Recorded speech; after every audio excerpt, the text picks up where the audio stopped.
कवि वाल्मीका सारिका मान्य नमस्कार ಇದೇ ಹಾಪರಿ ಕಾಲೋನಿ ಪ್ರಪಂಚ ಮುಮುಕ್ಷು ಜನಾಲಾಗಿ ಅಧ್ಯಾತ್ಮ ಚರ್ಚಾ ಕರೋನಿ ಬಹುಲೋಕವೇಮೇಣ ರೀತಿ नमस्कार क्या ब्रह्म चैतन्य सद्गुरुनाथ महाराज की जय जय जय।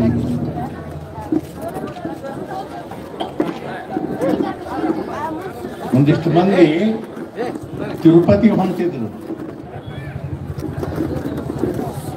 ಈಗ ತಿರುಪತಿ ಮ್ಯಾಲಿನ ತನಕ ಬಸ್ ಆಗ್ಯಾವ. ಆಗಿನ ಕಾಲದಲ್ಲಿ ನಡ್ಕೋತ ಹೋಗ್ತಿದ್ರು. ನಡ್ಕೋತ ಹೋಗು ಮುಂದ ಗುಡ್ಡ ಹತ್ತು ಮುಂದ ಎಲ್ಲಾರು ಗೋವಿಂದ ಗೋವಿಂದ ಗೋವಿಂದ ಗೋವಿಂದ ಅಂತಿದ್ರು. ಅದ್ರಾಗ ಒಬ್ಬಾಕಿ ಹೆಣ್ಮಗಳ ಗಂಡನ ಹೆಸರು ಗೋವಿಂದ ಇರ್ತಾರೆ.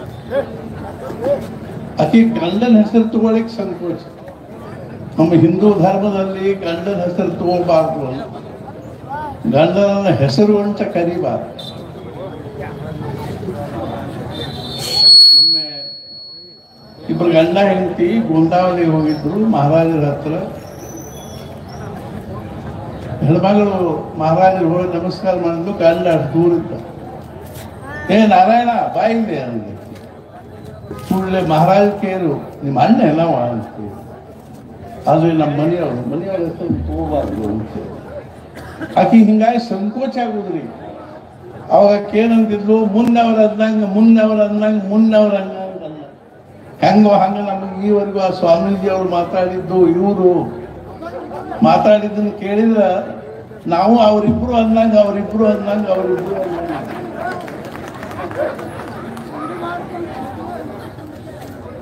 ಅಂತ ಹೇಳಿ ಮುಗಿಸಿ ನಮ್ಮನ್ನು ಆಶ್ರಮಕ್ಕೆ ಹೋಗಿ ದಾರಿ ಬಿಡ್ಬೋದು. ಅದಕ್ಕೊಂದೆರಡು ಮಾತು ಹೇಳಿ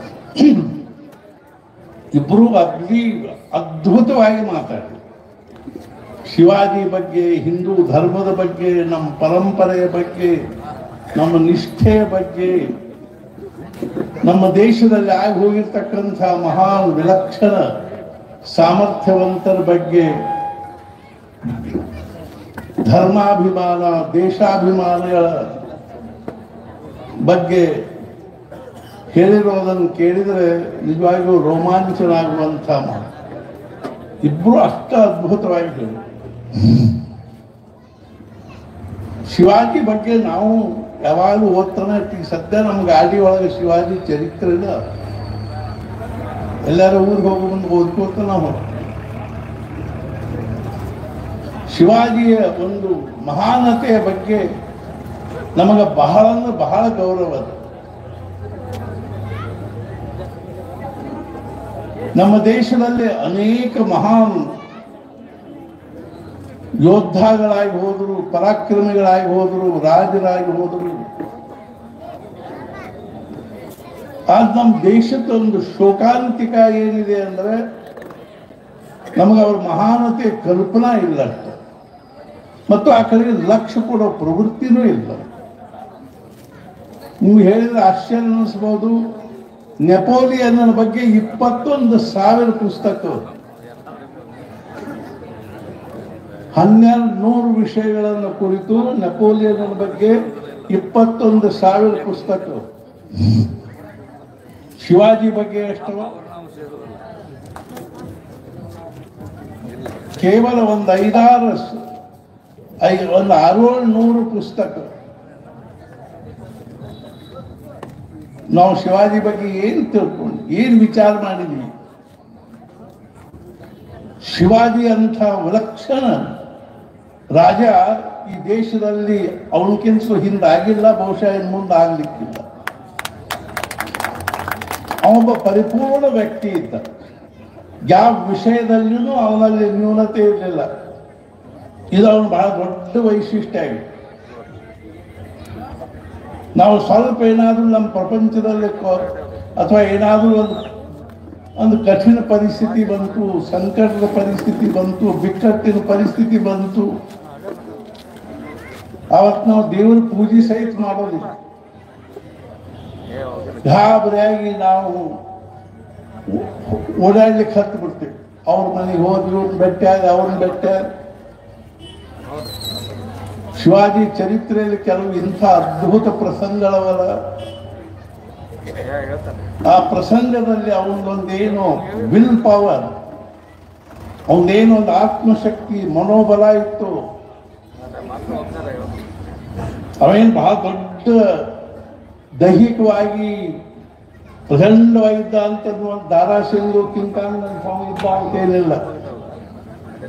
ಆದ್ರೆ ಅವನ ಮನೋಬಲ ಎಂಥ ವಿಲಕ್ಷಣ ಆಗಿತ್ತು ಅಂದ್ರೆ, ವಿಜಾಪುರ ಆದಿಲ್ಶಾಹಿ ಹೆಂಡತಿ ರಾಣಿ ಅಫ್ಜಲ್ ಖಾನ್ ನನ್ನ ಶಿವಾಜಿನ ಹೊಡಿಲಿಕ್ಕೆ ಕೊಟ್ಟು ಕಳಿಸಿ, ಸಾಕಷ್ಟು ಅವನಿಗೆ ಏನ್ ಬೇಕು ಅದನ್ನೆಲ್ಲ ಕೊಟ್ಟು ಕಳಿಸಿ, 1,00,000 ಸೈನ್ಯ ಇಟ್ಟುಕೊಂಡು ಮುತ್ತು ರತ್ನ ವಜ್ರ ವೈಡೂರ್ಯ ಮಾರ್ತಕ್ಕಂಥ ವ್ಯಾಪಾರಿಗಳ ಸಹಿತವಾಗಿ ಅವನು ವಾಯಿಯನ್ನು ಊರಿ ಬಂದ ಕೃಷ್ಣಾ ತೀರದಲ್ಲಿ. ಅವನಿಗೆ ಶಿವಾಜಿನ ಹೊಡಿಬೇಕಾಗಿ, ಸಂಹಾರ ಮಾಡಬೇಕಾಗಿ. ಅದೆಲ್ಲ ಬಹಳ ದೊಡ್ಡ ಕಾರಸ್ಥಾನದಲ್ಲಿ. ಬಹಳ ಶಿವಾಜಿ ಮಹಾನ್ ಮುತ್ಸದ್ಯ, ಎಷ್ಟು ಸೂಕ್ಷ್ಮದರ್ಶಿಯಾಗಿದ್ದ ಅಂದ್ರೆ, ಪ್ರಸಂಗ ಬಂದಂಗ ಶಿವಾಜಿ ಅದನ್ನ ಆ ಒಂದು ಪ್ರಸಂಗವನ್ನು ಏನ್ ಮಾಡ್ತಿದ್ದ ಅಂದ್ರೆ ತಿರುಮುರು ಮಾಡ್ತಿದ್ದ. ಅವನು ತನ್ನ ಕುಳ್ಕ ಅರ್ಥಾತ್ ತನ್ನ ಒಂದು ವಕೀಲರ ಕಡೆಯಿಂದ ಹೇಳಿ ಕಳಿಸಿದ, ಅಫ್ಜಲ್ ಖಾನ್ ಬಗ್ಗೆ ಕೇಳಿ ನಾನು ಬಹಳ ಹೆದರಿದ್ದೀನಿ, ನನ್ನ ಮೈ ಥರ ಥರ ನಡಲಿಕ್ಕೆ, ಅವನು ಮುಂದೆ ಬರೋ ಧೈರ್ಯ ಇಲ್ಲ ನನಗೆ. ಆದ್ರಿಂದ ಅವನಿಗೆ ಹೇಳ್ರಿ ಏನು ಅಂದ್ರೆ, ಆದ್ರೆ ನಾನು ಭೇಟಿ ಆಗಬೇಕಾಗಿದೆ, ನಾನು ವಾಯಿಗೆ ಬಂದು ಭೇಟಿ ಆಗುವುದಿಲ್ಲ, ನನ್ನ ಕೋಟೆಯಿಂದ ಕೆಳಗಿಳದು, ಅವನಿಗೆ ಮ್ಯಾಲೆ ಬರ್ಲಿಕ್ಕೆ ಹೇಳ್ರಿ, ಮತ್ತು ನಾವಿಬ್ಬರು ಭೇಟಿ ಆಗ್ತೀವಿ. ಅಫ್ಜಲ್ ಖಾನ್ ಆಶ್ಚರ್ಯ, ಶಿವಾಜಿ ಇತ್ನಾ डरपोक है ಅಂತಂದ. वो तो पहाड़ का चूहा है ಅಂತ. ಆಮೇಲೆ ಶಿವಾಜಿ ಇಬ್ಬರು ಭೇಟಿ ಆಗೋದು ಒಂದು ಸ್ಟೇಜು.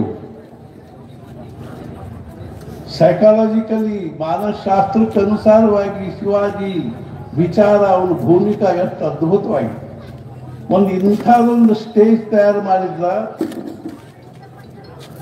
ಶಿವಾಜಿ ಅದು ಅಲ್ಲಿಂದ ಮ್ಯಾಲಿಂದ ಅದು ಕಾಣಿಸ್ತಿತ್ತು, ಅದು ಕೆಳಗಿನಿಂದ ಕಾಣಿಸ್ತಿದ್ದಿಲ್ಲ. ಅವನು ಹೇಳಿ ಕಳಿಸಿದ ವಕೀಲರ ಕಡೆಯಿಂದ, ನೋಡ್ರಿ ನಾನು ಬಹಳಷ್ಟು ಮಂದಿ ಬಂದು ಗಾಬರಿಯಾಗಿ ಓಡಿ ಹೋಗ್ತೀನಿ, ಅಫ್ಜಲ್ ಖಾನ್ ಒಬ್ಬನ ಬಂದ್ರೆ ಭೇಟ. ಅಫ್ಜಲ್ ಖಾನ್ ಒಪ್ಪಿದ ಅದಕ್ಕೂ. ಆದ್ರೆ ನಾವು ಇಬ್ಬರು ಸ್ಟೇಜ್ ಮಾಡಿದ್ದಾಗ ಯಾರೂ ಮ್ಯಾಲೆ ಇರಬಾರ್ದು, ಅದನ್ನೂ ಒಪ್ಪಿದ. ಮತ್ತು ನಮ್ಮ ಇಬ್ಬರ ಕೈಯಾಗೂ ಯಾವುದೂ ಅರ್ಥಾತ್ ಏನು ಒಂದು ಆಯುಧ ಇರಬಾರ್ದು, ಶಸ್ತ್ರಾಸ್ತ್ರ ಇರಬಾರ್ದು, ಖಡ್ಗ ಚಾಕು ಜಂಬು, ಅದನ್ನೂ ಒಪ್ಪಿದವ. ಮತ್ತು ಇಂಥ ಒಂದು ಸ್ಟೇಜ್ ಹಾಕ್ಸಿಲ್ಲ, ಅದನ್ನ ನೋಡಿ ಅಫ್ಜಲ್ ಖಾನ್ ವಾಹ್ ಕ್ಯಾ ಬನಾಯ ಹೈ, ಒಮ್ಮೆಲೆ ಅವನ ಒಂದು ಮನೋಭೂಮಿಕಾನ ಬದಲು ಮಾಡಿ. ಇದೆಲ್ಲದಕ್ಕೂ ಮಹತ್ವಪೂರ್ಣವಾಗಿರ್ತಕ್ಕಂಥ ಪ್ರಸಂಗ ಏನಿತ್ತು ಅಂದ್ರೆ, ಶಿವಾಜಿ ಯಾವಾಗ ಅಫ್ಜಲ್ ಖಾನ್ ಹೊಡಿಲಿಕ್ಕೆ ಹೊಂಟಿದ್ನೋ, ನಾವು ನೀವು ಬಹಳ ವಿಚಾರ ಮಾಡೋ ವಿಷಯ. ಕಿಂಗ್ ಶುಡ್ ಬಿ ಫಿಲಾಸಫರ್ ಅಂತ. ರಾಜನಿಗೂ ಸಹಿತ ಜೀವನದ ಒಂದು ವಾಸ್ತವಿಕತೆಯ ಕಲ್ಪನಾ ಇರಬೇಕು. ಅದಕ್ಕಾಗಿ ಅವನಿಗೆ ಗುರು ಇರಬೇಕು. ಸಮರ್ಥ ರಾಮದಾಸ್ ಸ್ವಾಮಿಗಳು ಅವನ ಗುರುವಾಗಿ, ಮತ್ತು ಸಾಕ್ಷಾತ್ ತುಳಜಾ ಭವಾನಿ ಅವನಿಗೆ ಸಾಕ್ಷಾತ್ಕಾರ ಮಾಡಿ ಆಗಿತ್ತು. ಅಷ್ಟೆಲ್ಲ ಅವನು ಮೈಯಾಗ ಬರ್ತಿತ್ತು ತುಳಜಾ ಭವಾನಿ ಸಂದರ್ಭದಲ್ಲಿ.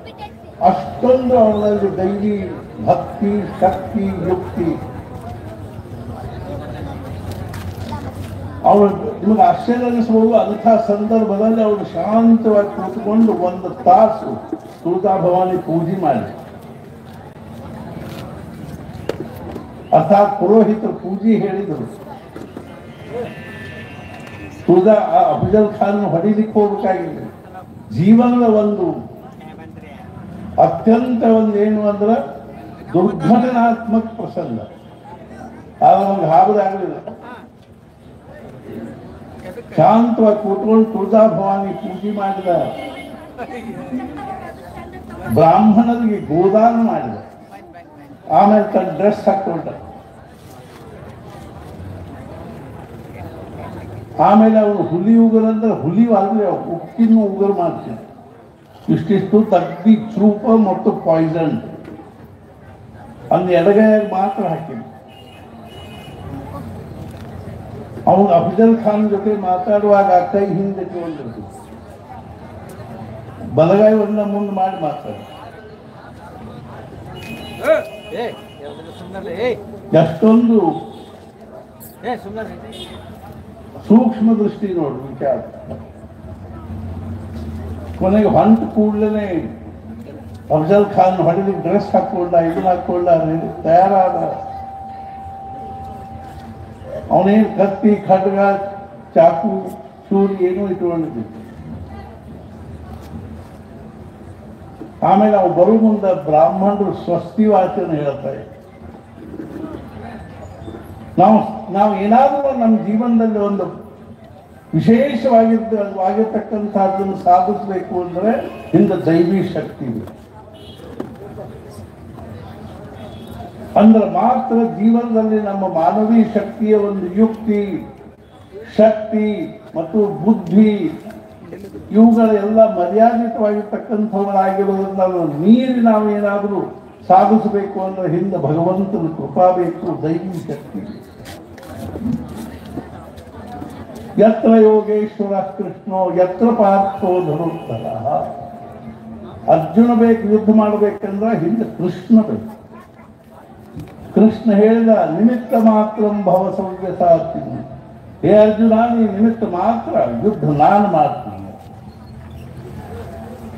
ಅರ್ಜುನ ಹೇಳಿದ ಕೃಷ್ಣ, ಭೀಷ್ಮಾಚಾರ್ಯ ಬಾಣಗಳು ಬರ್ಲಿಕ್ಕೆ ಹತ್ತಿರೋದ್ರಿಂದ ನಾ ಗಾಬರಿ ಆಗಿಬಿಟ್ಟು ನನಗೇನು ಮಾಡಬೇಕು ತಿಳಿವಾಗ್ತು. ಕೃಷ್ಣಂದ ಹುಚ್ಚಿದ್ದಿ ನೀನು ಅಂತ. ನೀನು ಕಣ್ಣು ಮುಚ್ಚಿ ಬಾಣ ಬಿಡು, ಆ ಬಾಳ ಯಾರಿಗೆ ಬಡಿಬೇಕು ನಾ ರಥ ಹತ್ಲಾಕ್ ತಿರುಗಿಸ್ತೀನಿ. ನೀನೇನು ಯುದ್ಧ ಮಾಡ್ಲಿಕ್ಕತ್ತಿ, ನಾನು ಯುದ್ಧ ಮಾಡ್ಲಿಕ್ಕೆ. ಯಥೋ ಧರ್ಮ ತಥೋ ಜಯ. ಎತ್ಲಾಗ ಧರ್ಮದನೋ ಅತ್ಲಾಗ ಜಯ. ಅದು ಸ್ಥೂಲ ದೃಷ್ಟಿಯಿಂದ ನೋಡಿದ್ರೆ ಏನು ಅನ್ನಿಸ್ತಂದ್ರೆ ನಮ್ಗೆ ಕೌರವ ಪಾಂಡವರಿಗೆಲ್ಲ ಅಧರ್ಮದಿಂದಲೇ ಕೊಂದರು. ಅದು ಭೀಷ್ಮಾಚಾರ್ಯನ ಮೋಸ ಮಾಡಲಿಕ್ಕೆ ಒಂದು, ದ್ರೋಣಾಚಾರ್ಯನ ಮೋಸ ಮಾಡಲಿಕ್ಕೆ ಒಂದು, ಕರ್ಣನ ಮೋಸ ಮಾಡಲಿಕ್ಕೆ ಒಂದು, ದುರ್ಯೋಧನನ ಮೋಸ ಮಾಡಲಿಕ್ಕೆ ಒಂದು. ಮತ್ತು ಹಿಂಗಾಗಿನೂ ಮತ್ತು ಇವರೇ ಧರ್ಮ ಯುದ್ಧ ಮಾಡಿ ಅವ್ರು ಏನಾರೇ ಮಾಡಿರುವಂತೆ. ಯಾರ ಕಡೆಗೆ ಭಗವಂತ ಇದ್ದಾನೋ ಅವ್ರ ಕಡೆಗೆ ಧರ್ಮ. ಇದಕ್ಕೆಲ್ಲಕ್ಕೂ ಭಗವಂತನ ಯುಕ್ತಿ ಹೇಳಿದ್ನೆ ಹೊರತು ಅದು ಅರ್ಜುನನ ಯುಕ್ತಿ ಅಲ್ಲ. ಭೀಷ್ಮಾಚಾರ್ಯ ಹೆಂಗ್ ಸಾಯ್ತಾರೆ ಕೃಷ್ಣನೇ ಹೇಳಿ, ದ್ರೋಣಾಚಾರ್ಯ ಹೆಂಗ್ ಸಾಯ್ತಾರೆ ಕೃಷ್ಣನೇ ಹೇಳಿ. ಯಾಕೆಂದ್ರೆ ಅವರಿಗೆ ಧರ್ಮ ಸ್ಥಾಪನೆ ಮಾಡಬೇಕು. ಇದೀಗ ಅವ್ರು ಹೇಳಿದ್ರು, ಯದಾ ಯದಾ ಈ ಧರ್ಮಸ್ಯ ಗ್ಲಾನಿರ್ಭವತಿ ಭಾರತ ಅಭ್ಯುತ್ಥಾನಮಧರ್ಮಸ್ಯ ತದಾತ್ಮಾನಂ ಸೃಜಾಮ್ಯಹಂ ಪರಿತ್ರಾಣಾಯ ಸಾಧೂನಾಂ ವಿನಾಶಾಯ ಚ ದುಷ್ಕೃತಾಂ ಧರ್ಮ ಸಂಸ್ಥಾಪನಾರ್ಥಾಯ ಸಂಭವಾಮಿ ಯುಗೇ ಯುಗೇ. ಛತ್ರಪತಿ ಶಿವಾಜಿ ಅಫಜಲ್ ಖಾನ್ನ ಭೇಟಿಯಾಗಲಿಕ್ಕೆ ಸ್ಟೇಜ್ ಮೇಲೆ ಹೋದ ಕೂಡಲೇ ಅಫಜಲ್ ಖಾನ್ ಕೂತಿದ್ದ. ಶಿವಾಜಿ ಬಂದ ಕೂಡಲೇ ಎದ್ದು ನಿಂತ. ಅವಾಗ ಅವನು ಹೇಳಿದ, ನಾನು ನೀನು ಪ್ರೇಮದಿಂದ ಆಲಿಂಗನ ಮಾಡಿಕೊಂಡು, ನಿನ್ನ ಪ್ರೇಮದಿಂದ ಆಲಿಂಗನ ಮಾಡ್ಕೊಳ್ಳಿಕ್ಕಿಲ್ಲ, ಇಲ್ಲಿ ಬಂದೀನಿ ಅಂತ ತಿಳ್ಕೊಂಡು ಅವ್ನು ಗಟ್ಟಿ ಹಿಡ್ಕೊಂಡ. ಶಿವಾಜಿ ಎಷ್ಟಿದ್ದ ಅಂದ್ರೆ ಅಫಜಲ್ ಖಾನ್ ಎದಿಗೆ ಬರ್ತಿದ್ದ. ಅಫಜಲ್ ಖಾನ್ ಬಂದ ದಿಪ್ಪಾಳ ಮನುಷ್ಯ. ಶಿವಾಜಿನ ಹಿಂಗೆ ಹಿಡಿದು ಅಫಜಲ್ ಖಾನ್ ಮುಚ್ಚಿಟ್ಕೊಂಡು ಬಂದಿರೋ ಚೂರಿ ತೆಗೆದು ಅವನು ಬೆನ್ನ ಹೊಡಿಲಿಕ್ಕೆ ಹತ್ರ ಶಿವಾಜಿ ಒಳಗೆ ಚಿಲುಕತ್ತ. ಒಂದು ಚೂರು ಅವನಿಗೆ ಬೆನ್ನಿಗೆ ನಡಲಿಲ್ಲ. ಆದ್ರೆ ಆಗಿಂದಾಗ ಶಿವಾಜಿ ನೋಡ್ರಿ ನಾವು ಹಾಲ್ಫೇಲ್ ಆಗೋದು, ಅಫ್ಜಲ್ ಖಾನ್ ನೋಡೇ ಹಾಲ್ಫೇಲ್ ಆಗೋದು ನಮಗೆ. ಶಿವಾಜಿ ಎಡಗೈಗೆ ಅವನು ಹೊಟ್ಟಿ ಹರಿದು ನೋಡ್ರಿ, ಹರಿದು ಕಲ್ಲ ಕಿತ್ತು ಹೋಗಲ್ಲ, ಭಾಳ ಋಷಿ ಬಿದ್ದ ಕೂಡಲೇ ಅವರು ಅವನು ಕುಳಕ ಏನಿದ್ದು ಕುಳಕಲ್ಲಿ ಬ್ರಾಹ್ಮಣ ರಾಮ ಇದ್ದ, ಅವನ ಮ್ಯಾಲ ಬರ್ಲಿಕ್ಕೆ ಹತ್ತು ಕೂಡಲೇ ಶಿವಾಜಿಗೂ ಅವನಿಗೂ ಅವಾಗ ಶಿವಾಜಿ 2 ಸಲ ಹೇಳಿದ ಅವನಿಗೆ, ನೀನು ಬ್ರಾಹ್ಮಣ ಇದ್ದಿ, ನಾನಿನ್ನು ಕೊಲ್ಲೋದಿಲ್ಲ, ಗೋ ಹತ್ಯೆ ಬ್ರಹ್ಮ ಹತ್ಯೆ ಮಾಡುವುದಿಲ್ಲ, ನಾನು ಸ್ತ್ರೀ ಹತ್ಯೆ, ಆದ್ರಿಂದ ದೂರ ಸರಿ ಅಂತಂದ್ರೆ ಅವಂದ ಈಗೆಲ್ಲಿ ದೂರ ಸರಿಯೋದು. ಅಫ್ಜಲ್ ಖಾನ್ ವಕೀಲ ಶಿವಾಜಿ ಅವ್ರು ರುಂಡಾಕ್ ಹತ್ತರಿಸಿದ್ರು.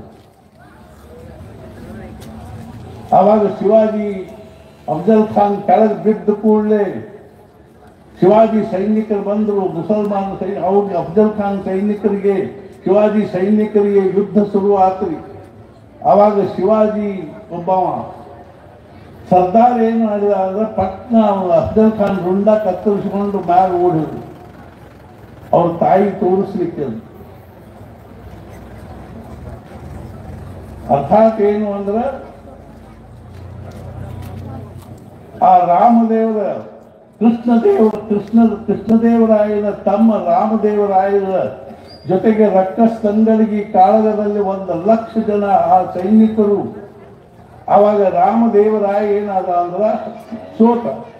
ಆವಾಗ ಅವನು ರುಂಡ ತೆಗೆದು ಅದನ್ನು ತಮ್ಮ ಬಾಲೆಗೆ ಚುಚ್ಚಿ ಅವ್ರೇನ್ ಮಾಡಿದ್ರು, ಧಿನ್ ಮಾಡಿ ಅದನ್ನು ವಿಜಾಪುರಕ್ಕೆ ತಗೊಂಡು ಹೋಗಿ ಅದ್ರ ತಲೆಯಾಗಿಂದೆಲ್ಲ ತೆಗೆದು ಅವನ ಬಾಯಾಗಿಂದ ಘಟಾರದ ನೀರು ಹೋಗುವಂಗೆ ಮಾಡಿ. ಆದರೆ ಶಿವಾಜಿ ಅಫ್ಜಲ್ ಖಾನ್ ಹೊಡೆದ ಕೂಡಲೇ ಅವನು ರುಂಡ ತಗೊಂಡು ಹೋಗಿ ಅದನ್ನೊಂದು ಬಂಗಾರದ ಪಂಜರದಲ್ಲಿಟ್ಟು ಅದನ್ನು ತನ್ನ ತಾಯಿ ತೋರಿಸ್ಲಿಕ್ಕೆ ಅವನು ರಾಯಗಢಕ್ಕೆ ಕೊಟ್ಟು ಕಳಿಸಿ. ಎಂಥ ಒಂದು ನಿಷ್ಠ ಇತ್ತು, ಎಂಥ ಅವನಿಗೆ ಒಂದು ಮಾನವೀಯತೆ ಅನ್ನುವಂಥದ್ದು ಮೂರ್ತಿ ಮಂತಾಗಿ. Beautiful synthesis of human and divine, ಮಾನವೀಯ ಭಾವ ಹಾಗೂ ದೈವಿ ಭಾವಗಳ ಒಂದು ಸುಂದರ ಸಮುಚ್ಚಯ ಯಾರು ಅಂದ್ರೆ ಛತ್ರಪತಿ ಶಿವಾಜಿ. ಅವನಿಗೆ ರಾಜರ್ಷಿ ಅಂತ ಬಿಡಬೇಕು. ಆ ಛತ್ರಪತಿ ಶಿವಾಜಿ ಅಫ್ಜಲ್ ಖಾನನ್ನು ಹೊಡೆದು ಮ್ಯಾಲ ಬಂದ ಕೂಡಲೇ ಅದಕ್ಕಿಂತ ಮುಂಚೆನೆ ಇವರೆಲ್ಲ ಇವರು ಬಂಗಾರ ಬೆಳ್ಳಿ ಮುತ್ತು ರತ್ನ ಮಾರಾವ್ ತಮ್ಮ ಟ್ರಂಕ್ ತಗೊಂಡು ಹೋಗಿ ಶಿವಾಜಿ ಹೇಳಿದ್ದ, ನಾಳೆ ಅಫ್ಜಲ್ ಖಾನ್ ನನ್ನ ಕೊಲ್ತಾನೆ, ಕೊಂದ ಬಳಕೆ ನೀವೆಲ್ಲ ಮ್ಯಾಲ ಬರ್ತೀರಿ. ಅವಾಗ ನಿಮ್ಮ ಸೈನಿಕರೆಲ್ಲರೂ ಅಫ್ಜಲ್ ಖಾನ್ ಸೈನಿಕರೆಲ್ಲರೂ ಹಿಡಿದ ಆ ವಿಜಯೋತ್ಸಾಹದಿಂದ ಎಲ್ಲ ಮುತ್ತು ರಕ್ತ ಕೊಂಡ್ಕೋತಾರೆ ಅಂತ ತಿಳ್ಕೊಂಡು ಇವೆಲ್ಲ ಟ್ರಂಕ್ ತಗೊಂಡು ಮ್ಯಾಲ ಹೋಗಿದ್ದು. ಅರ್ಥಾತ್ ಛತ್ರಪತಿ ಶಿವಾಜಿ ಸೈನಿಕರು ಅಫ್ಜಲ್ ಖಾನ್ ಸೈನಿಕರು ಘನಘೋರ್ ಯುದ್ಧ ಹಾಕಿ ಅವರೆಲ್ಲ ಓಡಿ ಹೋಗ್ಬಿಟ್ರು. ಓಡೋದ್ ಕೂಡ ಮ್ಯಾಲ ಬಂದಿರೋ ಐಶ್ವರ್ಯ ಮ್ಯಾಲ ಓಡ್ಬಿಟ್ರು. ಅವ್ರು ಟ್ರಂಕು ಗಿಂಕು ಅವು ಬಿಟ್ಟು ಓಡೋಗ್ಬಿಟ್ರು ಅವ್ರು ಸಹಿತ. ಇಂಥ ವಿಲಕ್ಷಣ ಮುತ್ಸದ್ದಿ ರಾಜಕಾರಣದಲ್ಲಿ ಒಂದ್ಸಲ ಎಲ್ಲರೂ ಅವರು ಅರ್ಥಾತ್ ಏನು ಅಂದ್ರೆ ಆ ಒಂದು ಸೈನ್ಯ ಶಿವಾಜಿ ಒಂದು ಕೋಟೆಯನ್ನು ಮುತ್ತಿದಾಗ 4 ತಿಂಗಳು ಶಿವಾಜಿ ಒಂದು ಕೋಟೆ ಒಳಗೆ ಇದ್ದ. ಆಹಾರದ ಕೊರತೆ ಆಗಲಿಕ್ಕೆ ಹತ್ತಾಗ ಶಿವಾಜಿ ಒಬ್ಬ ಅರ್ಥಾತ್ ಕ್ಷೌರಿಕ, ಅವನು ನೋಡ್ಲಿಕ್ಕೆ ಶಿವಾಜಿ ಗತನೇ ಇದ್ದ. ಅವನಿಗೆ ಶಿವಾಜಿ ವೇಷ ಹಾಕಿ ಅವನು ಕುದುರೆ ಮೇಲೆ ಕೂಡಿಸಿ ಅವನು ಕೆಳಗೆ ಕಳಿಸಿದ ಕೂಡಲೇ ಮುಸಲ್ಮಾನ ಸೈನಿಕರಿಗೆ ಅನ್ನಿಸ್ತು ಇವನ ಶಿವಾಜಿ ಅಂತ ಅವನು ಬೆನ್ನು ಹತ್ತಿ ಹೋದ್ರು. ಅವನು ಬೆನ್ನು ಹತ್ತಿ ಹೋಗಿ ಅವನು ಹಿಡಿದು ತಂದು ಅವನು ಹೊಡೆದ್ರು. ಅಷ್ಟರಾಗೆ ಶಿವಾಜಿ ಪಾರ. ಅರ್ಥಾತ್ ದಿಲ್ಲಿಗೆ ಹೋದಾಗ ಅಕ್ಬರ್ ಬಾದ್ಶಾ ಕಡೆಗೆ ಹೋದಾಗ ಆಗ್ರಾದಲ್ಲಿ ಶಿವಾಜಿನ ಅವನ ಮಗ ಸಂಭಾಜಿನ ಇಬ್ಬರನ್ನು ಜೈಲಿನಲ್ಲಿಟ್ಟಾಗ ಮಿಠಾಯಿ ಹಂಚ್ತೀನಿ ಅನ್ನೋ ಭಾವದಿಂದ ದೊಡ್ಡ ಪೆಟ್ಟಿಗೆ ತುಂಬ ಮಿಠಾಯಿ ಬಂತು. ಒಂದು ಪೆಟ್ಟಿಗೆ ಕೂತು ಇಬ್ಬರು ಹೊರಗೆ ಪಾರ ಇದೆ.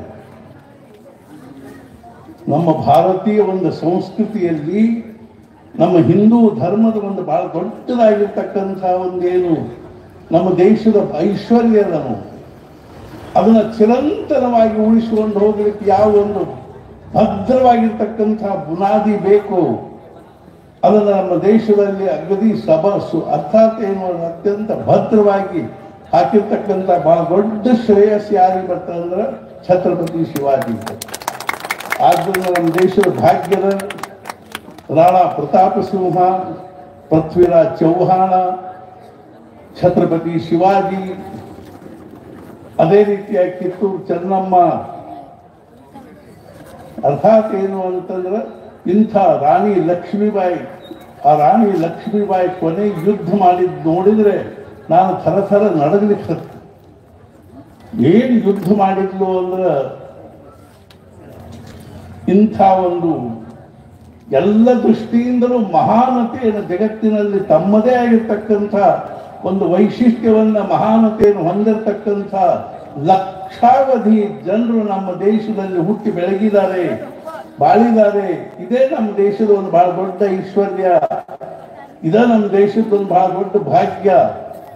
ನಾವು ಪ್ರಪಂಚ ದೃಷ್ಟಿಯಿಂದ ವೈಜ್ಞಾನಿಕವಾಗಿ ಭೌತಿಕವಾಗಿ ಹಿಂದಿರಬಹುದು ಖರೆ, ಅದು ನಮ್ಮ ಆತ್ಮಬಲ ಮನೋಬಲ ಹೆಂಗಿದೆ ಅಂದ್ರೆ ನಾವು ಮನಸ್ಸು ಮಾಡಿದ್ರೆ ಬೇಕಾದ್ದು ಮಾಡಬಲ್ವಿ ಅನ್ನುವಂಥದ್ದು ನಮ್ಮಲ್ಲಿ. ನಾನು ಮೊನ್ನೆ ಹೇಳಿದೆ, 4-5 ಕಕಾರಗಳು ಎಂಥವು ನಮ್ಮ ದೇಶದ ಐಶ್ವರ್ಯ. ಮೊದಲನೇದು ಯಾವುದು ಅಂದ್ರೆ ಸೈನಿಕ, ಎರಡನೇದು ಯಾವುದು ಅಂದ್ರೆ ಕೃಷಿಕ, ಮೂರನೇದು ಯಾವುದು ಅಂದ್ರೆ ಶಿಕ್ಷಕ, ನಾಲ್ಕನೇದು ಯಾವುದು ವೈದ್ಯಕ, ಐದನೇದು ಯಾವುದು ಸಾಧಕ. ಈ 5 ಕಕಾರಗಳ ನಮ್ಮ ದೇಶದ ಐಶ್ವರ್ಯ. ಶಿಕ್ಷಕಕ್ಕೆ ಗೋಧುಮೆ, ಸೃಷ್ಟಿ ಅವರ ಪ್ರಳಯ ಕೇಳ್ತೇ ಇರತ್ತೆ. ಚಾಣಕ್ಯನ ವಾಕ್ಯ. ಮನಸ್ಸು ಮಾಡಿದ್ರೆ ಶಿಕ್ಷಕರು ಸೃಷ್ಟಿ ಮಾಡ್ತಾರೆ, ಮನಸ್ಸು ಮಾಡಿದ್ರೆ ಶಿಕ್ಷಕರು ಏನ್ ಮಾಡ್ತಾರೆ ಅಂದ್ರೆ ಪ್ರಳಯ ಮಾಡ್ತಾರೆ. ಜೀಜಾಬಾಯಿಯ ಬಾಲ್ಯದಿಂದಲೂ ಆಕಿ ಗರ್ಭದೊಳಗೆ ಇರುವಾಗಿಂದಲೂ ಅವಳು ಕೊಟ್ಟಿರ್ತಕ್ಕಂತಹ ಸಂಸ್ಕಾರ ಛತ್ರಪತಿ ಶಿವಾಜಿಗೆ, ಆಕೆ ಅವಳ ಶಿವಾಜಿಯ ರಕ್ತದ ಕಣಗಳಲ್ಲಿ ತುಂಬಿದ್ದರಿಂದಾಗಿ ಶಿವಾಜಿ ಅಂತ ಒಂದು ಮಹಾನ್ ಚಕ್ರವರ್ತಿಯಾದ, ಅವನ ಜೀವನದ ಪ್ರತಿಯೊಂದು ಘಟನಾದಲ್ಲಿ ಮಾನವೀಯತೆಯ ಭಾವದಿಂದ, ದೈವಿ ಭಾವದಿಂದ ಒಂದು ಉತ್ಕೃಷ್ಟವಾಗಿರ್ತಕ್ಕಂಥ ಮಹಾನವಾಗಿರ್ತಕ್ಕಂಥ ಆದರ್ಶವನ್ನು ನಾವು ಹೆಂಗೆ ನೋಡ್ತೀವಿ ಅನ್ನೋದನ್ನ ನಾವು ಸ್ವಲ್ಪದ ಯಾಕಾಗತಕ್ಕ ಅವರ ಚರಿತ್ರೆಯನ್ನು ಓದಬೇಕು ಮತ್ತು ಅವರ ಚರಿತ್ರೆಯಲ್ಲಿರ್ತಕ್ಕಂಥ ವಿಚಾರಗಳನ್ನು ತಿಳ್ಕೊಂಡು ನಮ್ಮ ಜೀವನದಲ್ಲಿ ಅವನ್ನ ಅಳವಡಿಸುವ ಪ್ರಯತ್ನ ಮಾಡಬೇಕು. ಅಂದ್ರೆ ನಾವು ನಿಜವಾಗಿ ಯಥಾರ್ಥವಾಗಿ ಈ ಶಿವಾಜಿಯ ಜಯಂತಿಯನ್ನು ಆಚರಿಸ್ತಕ್ಕಂಥ ಒಂದು ಬಹಳ ದೊಡ್ಡದಾಗಿರೋ ಶ್ರೇಯಸ್ಸು ನಮ್ಮ ಪ್ರಾಪ್ತ ಆಗ್ತದೆ.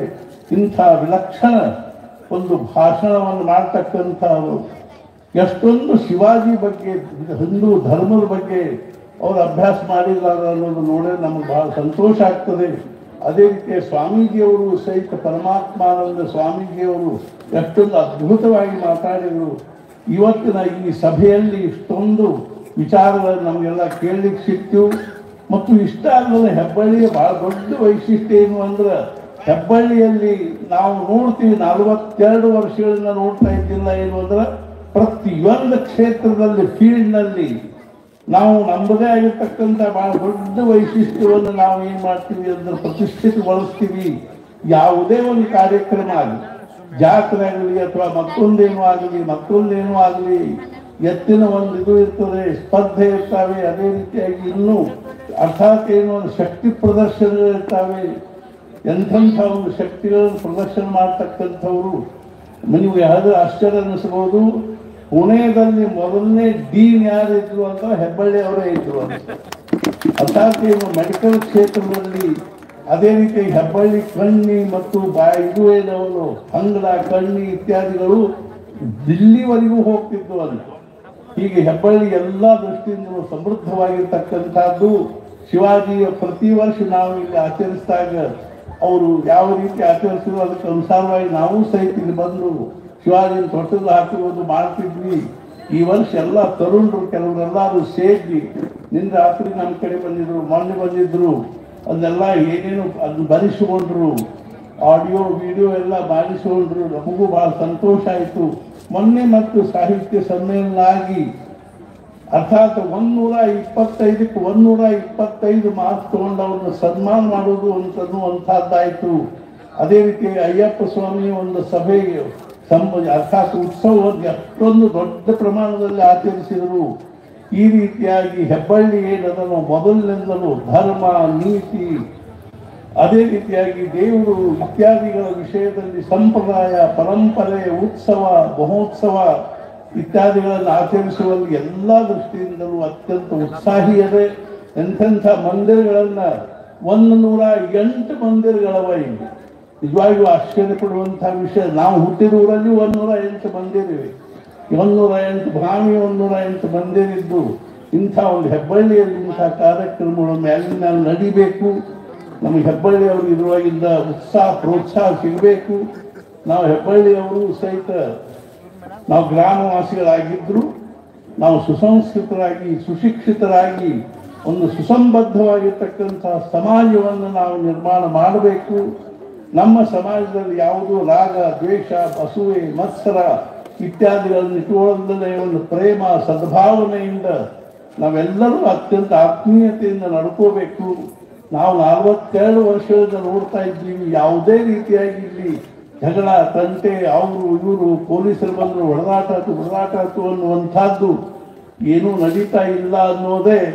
ಮತ್ತು ಹೆಬ್ಬಳ್ಳಿ ಆರೋಗ್ಯ ದೃಷ್ಟಿಯಿಂದ ಅಲ್ಲ, ಅಷ್ಟೇ ಅಲ್ಲ, ಮನೋಭಾವನೆಯಿಂದಲೂ ಅತ್ಯಂತ ನಿರೋಗಿಯಾಗಿರ್ತಕ್ಕಂಥ ಒಂದು ಗ್ರಾಮ ಅನ್ನುವಂಥ ವಿಷಯದಲ್ಲಿ ನಮಗೆ ಅತ್ಯಂತ ಅಭಿಮಾನ ಅನ್ನಿಸ್ತದೆ. ಆಧ್ಯಾತ್ಮಿಕವಾಗಿ ಅಂತೂ ಬಹಳಷ್ಟು ಇಲ್ಲಿ ಚಟುವಟಿಕೆಗಳು ನಡೀತಾವೆ. ಇವತ್ತಿನ ಈ ಸಂದರ್ಭದಲ್ಲಿ ಇವರೆಲ್ಲ ಮಾತಾಡಿದ್ದು ನಿಜವಾಗಿಯೂ ನಮಗೆಲ್ಲರಿಗೂ ಪ್ರೇರಣಾದಾಯಕ ಆಗಿದೆ. ನಾವು ಅವ್ರಿಗೆಲ್ಲರಿಗೂ ನಾವು ಅತ್ಯಂತ ಹಾರ್ದಿಕವಾಗಿ ನಮ್ಮ ಕೃತಜ್ಞತೆಯನ್ನು ಸಲ್ಲಿಸ್ತೀವಿ. ಅದೇ ರೀತಿಯಾಗಿ ಭಗವಂತ ನಮಗೆಲ್ಲರಿಗೂ ಪ್ರಭು ಶ್ರೀ ರಾಮಚಂದ್ರ ಸಮರ್ಥ ರಾಮದಾಸ್ ಸ್ವಾಮಿಗಳು ನಮಗೆಲ್ಲರಿಗೂ ಆಯುಷ್ಯ, ಆರೋಗ್ಯ, ಐಶ್ವರ್ಯವನ್ನು ಅನುಗ್ರಹಿಸಲಿ. ಮುಖ್ಯವಾಗಿ ನಮಗೆಲ್ಲರಿಗೂ ಭಗವಂತನಲ್ಲಿ ಭಕ್ತಿ ಕೊಡಲಿ, ದೇಶದಲ್ಲಿ ದೇಶಭಕ್ತಿ ಕೊಡಲಿ, ಧರ್ಮದಲ್ಲಿ ನಿಷ್ಠೆ ಕೊಡಲಿ.